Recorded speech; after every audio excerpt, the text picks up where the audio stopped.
Coming up next on MASL Primetime, there was so much happening in Week 12. The usual array of big goals from around the league, and even a marriage proposal in Ontario. There was dramatic stuff between Kansas City and Harrisburg. Florida continues to shock and awe. And MASL podcast host Jeff Husted joins us to review both conferences as the playoff push is on. It's all coming up next on MASL Primetime.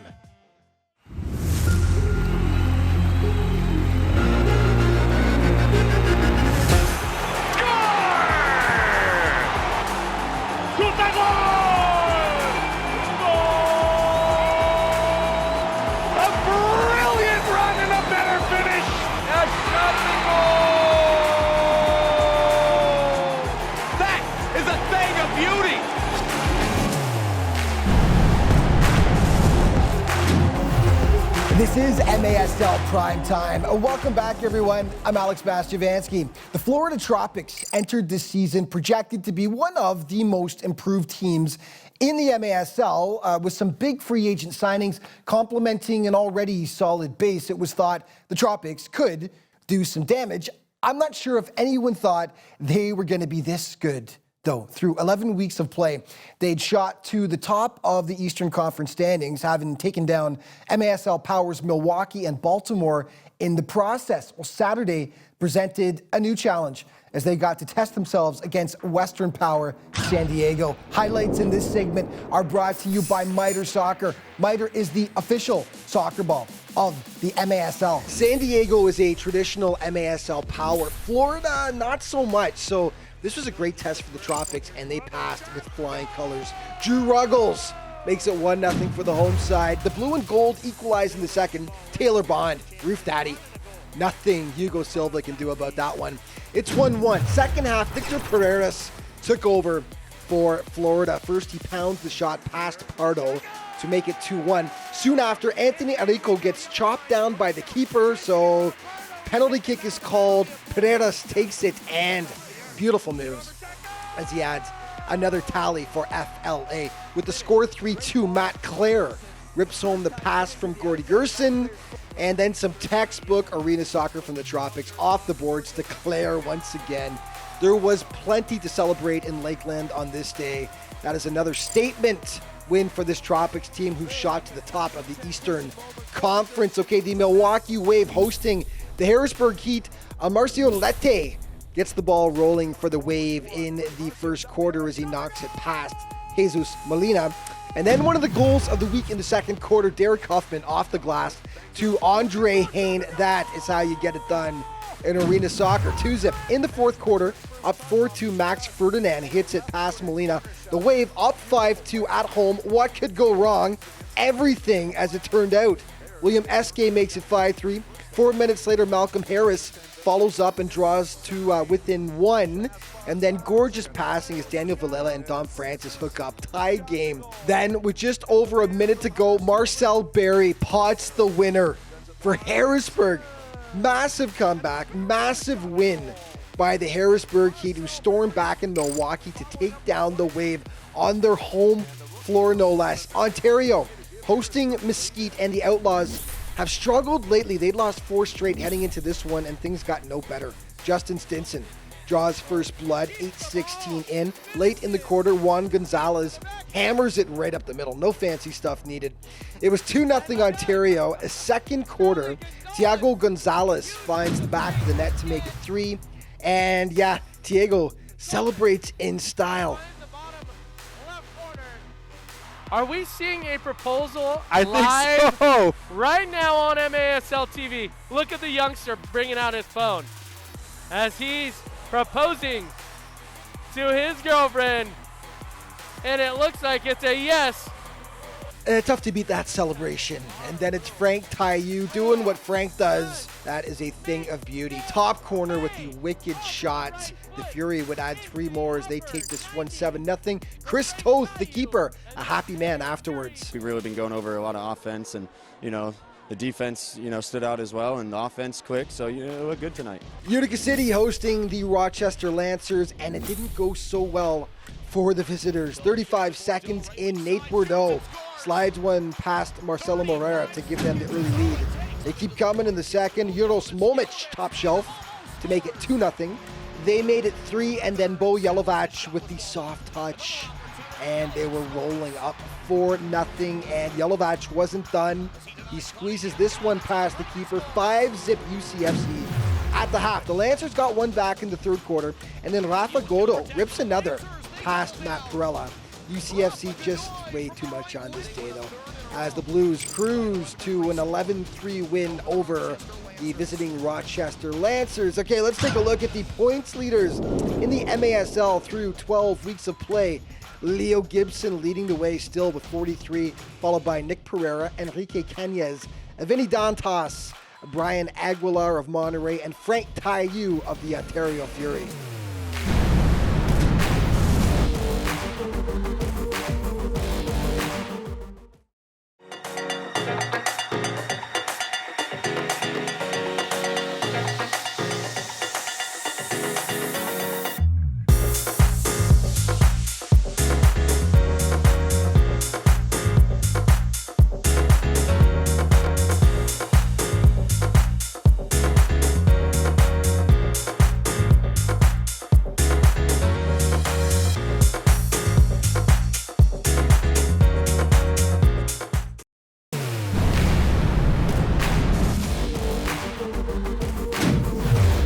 Hey, welcome back to MASL Primetime.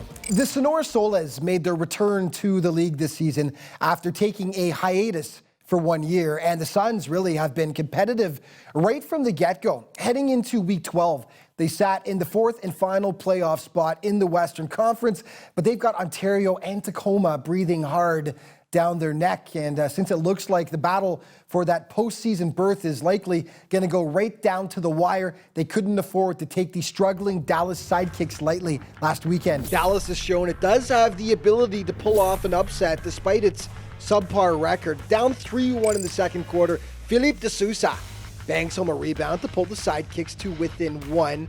Christian Espinoza responds for Sonora, though, tucking it just under the bar. Good heads-up play here by Ricardino Cavalcante as he steals, floats it into the open net. Second half, now Dallas down 6-4, staying close. Cavalcante notches his second of the day, and it was just a one-goal game. Sonora not having it, though. No upset. Daniel Lopez makes it 7-5, and the Soles would hold on the rest of the way as they down the pesky Sidekicks 11-7. The ambush taken on the Harrisburg Heat. Elton de Oliveira will open the scoring here for Harrisburg, banging home the second chance to make it 1-0 for the Heat. Stephen St. Louis evens things up, though. Great rush. Shrugs off his defender, and then Stephen puts it home to make it 1-1. Back and forth they went. Tavoy Morgan, backdoor, tickles the twine and gives Harrisburg a 2-1 advantage. Tony Walls, though, sets up Douglas Dos Santos, the perfect pass, the good finish. 2-2. The ambush would actually go up 4-2, but then Morgan gets his brace to pull the Heat within 1. The St. Louis would pad its lead with the beauty, though. Look at the dummy. And then the finish. The screamer by Dudica Carvalho. And take another look here. Zero chance for keeper William Bonahane on that one. St. Louis holds off Harrisburg as they pick up the big 9-6 victory, and yeah, they were dancing. The Milwaukee hosting the KC Comets, and no upsets on this day in Milwaukee. Max Ferdinand gets the wave on the board late in the first quarter. In the second, Ian Bennett goes to work for the home squad, just too strong on the rush here as he shrugs off his man and beats Nicola Nato, and then gets some fan love afterwards. With the score 3-1, Nato makes a fantastic stop right there, but the Canadian assassin there to pound home the rebound. Bennett had 4 on the day for the Wave. Second half now with the score 6-1, smooth passing by the Comets. John Sosa makes it a 4-goal game. The Wave would continue to add to that lead until Kyle Williams smokes it past the keeper to make it 8-3. The Comets had to take some chances to make up the difference. Marcio Lete floats it into the open net as the Wave were trying to get some more consistency back into their home performances this season after losing a couple of surprising games, you could say. This one was never in doubt, though, as Milwaukee drops the KC Comets by a 12-5 score. Okay, Orlando had just a single win coming into this game, but they stayed close with San Diego. Tied 1-1 in the first. Brandon Escoto gives the Sockers a 2-1 lead. The Seavulls would equalize. Not pretty, but I'll take it. Rafa Tobias with the tally. Up 3-2 in the second half. Craig Childs, the man, the legend, doubles up San Diego's advantage. And just 24 seconds later, Leo de Oliveira makes it a 3-goal Sockers lead. Now down 6-2, Jeff Michaud tattoos the offering. 0 chance for Daniel Arriga on that screamer. Childs responds with some TNT as well, though. The perfectly placed free kick. Orlando does stay close all game long, but ultimately it's the Sockers getting the 8-5 road win. Monterey had lost just a single game all season, and Dallas would be hard-pressed to change that. They did grab the early lead, but then Edgar Gonzalez, playing his first game since December, ties it up 1-1. And getting Gonzalez back is like the rich getting richer. So many weapons on this Monterey team. Gonzalez makes it 4-1 with that beauty. Down 5-1, Diego Barato puts home the Freddie Mugin feed, but nothing was going to slow down the Flash on this day. Sweet passing here. Omar Santillan with the tally. 14-4 Monterey. Your final score over Dallas. Okay, Baltimore and Rochester faced off as well, and the Blast were firing on all cylinders. Mike Diesel drawing first blood for Baltimore with the huge shot right there. But the Lancers would hit back with 2. Jeremy Lonkeo, huge shot to beat William Van Zela. And then in the dying seconds of the first, Frankie Siliberto just beats the clock with 1 second remaining. The Lancers had the lead. It took the Blast, though, just 4, yes, you heard that right, 4 seconds to equalize in the second. Vinny Dantas makes it 2-2. Second half, leading 4-3, Mohamed Ndiaye crushes it just under the bar. Richard Sherman makes it 6-3 for the Blast. And then Lucas Roque adds to the fun. Fun for Baltimore anyway, not for Rochester. They get smoked in this one, 14-5, your final.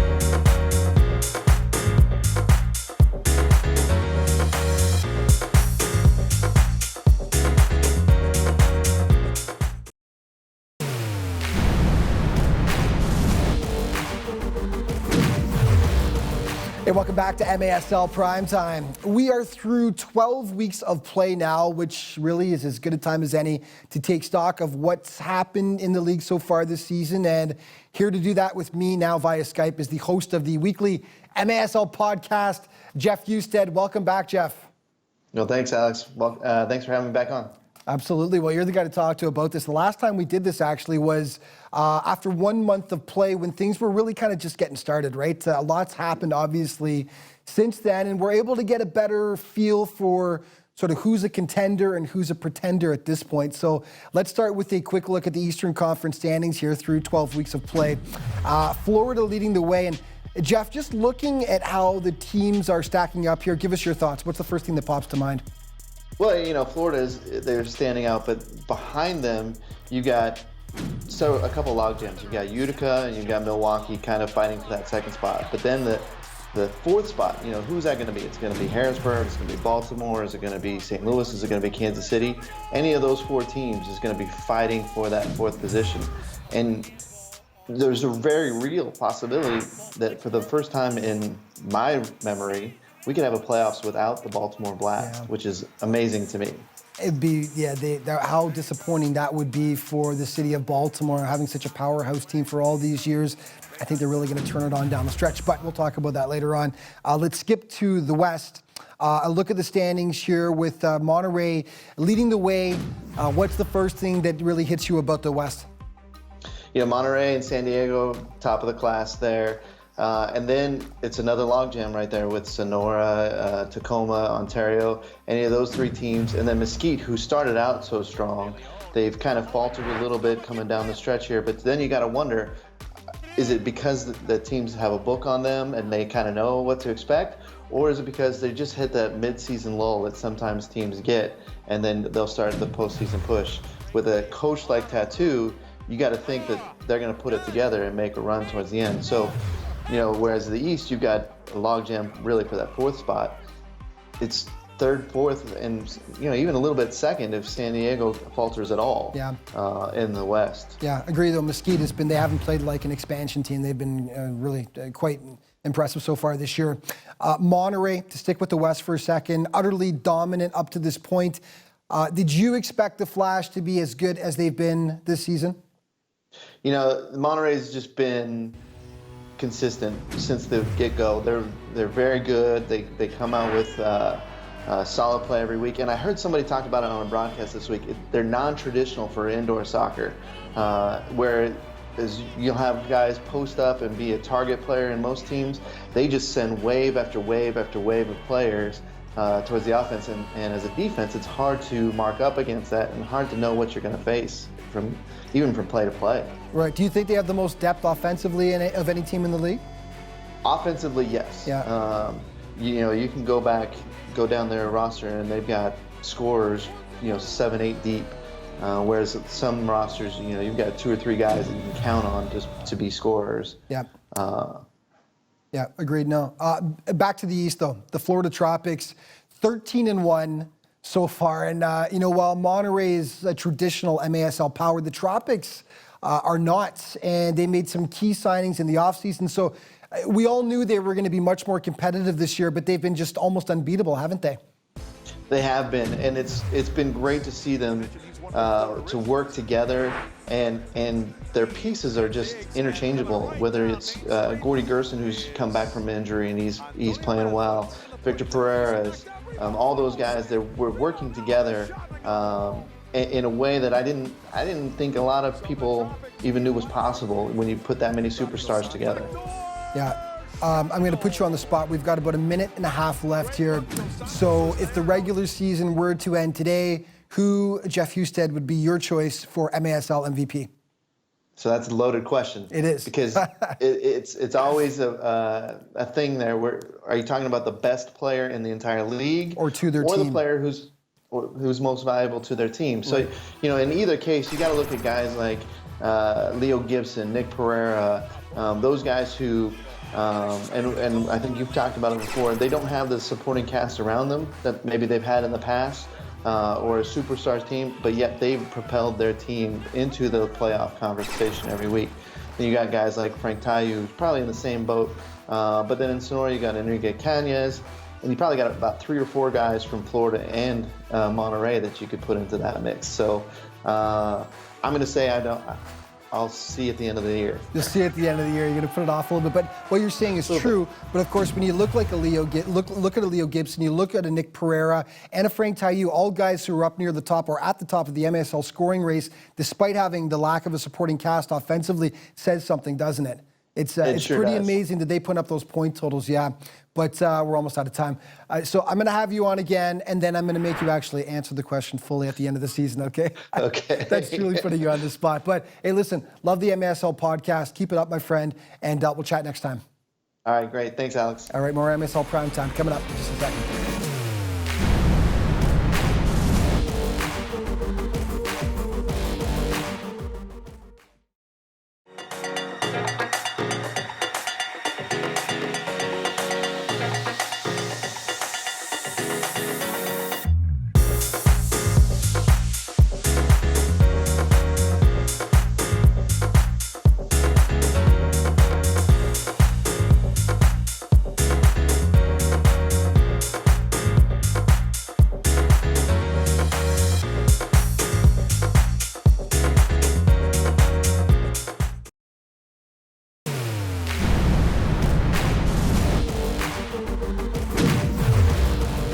Welcome back to MASL Primetime. Ignoring for a second the records of the bottom 2 clubs, the Eastern Conference has been incredibly competitive this season. Kansas City and St. Louis, for example, have both scored massive victories over top teams, despite sitting around that 500 mark. The lesson out east this season has been no game is ever safe, no lead is ever secure. From night to night, any team can win. The Comets proved that once again last weekend when they took on powerful Harrisburg. Game highlights in this segment are brought to you by Sports Resource Group, proud partner of the MASL, SRG, building walls that bring us together. KC came to play against Harrisburg, who've been much improved this season. Just $1.25 in.